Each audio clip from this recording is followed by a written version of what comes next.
punishments applied for getting drunk on the plantations, for example. It's something that slaves could do quite easily because they had access to all the rum that was being made there. And it was something that quite worried the slave owners because, of course, if your slaves get drunk, they're going to be a bit braver and much more likely to revolt. Likewise, these were also used as a punishment for actually eating dirt, which is something that no slave would actually want to do. But sometimes slave owners would withhold food as a punishment, and slaves would try and get around that and limit their hunger by actually eating dirt.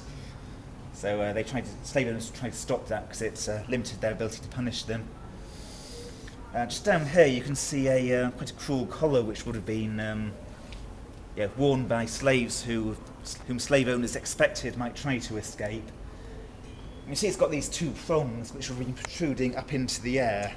That's because a lot of the sugar plantations were in the middle of quite dense forest and bush up in the mountain forest of the Caribbean. So the thinking is that if a slave's wearing this collar, they try to escape running through this dense undergrowth, the prongs would snag on the overhanging branches and stop the slaves from getting away so they could easily be caught. Likewise, we have a whip down here which would be very frequently used on the plantations by overseers for punishment. And just at the back here, this is something else that's quite special. This is an exhibit here at Beverley.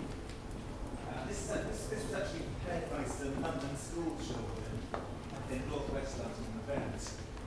They got a grant to go over to Jamaica and visit these villages up high in the mountains where we have a population of people known as Maroons. These are actually the descendants of slaves who escaped from the plantations in Jamaica and set up their own village communities way up high in the mountains where the slaves couldn't recapture them. And they'd occasionally mount daring raids down to the plantations to set free other slaves. So the people of Jamaica are very proud to have this community among them, and one of their leaders, known as Queen Nanny of the Maroons, is actually on one of their banknotes.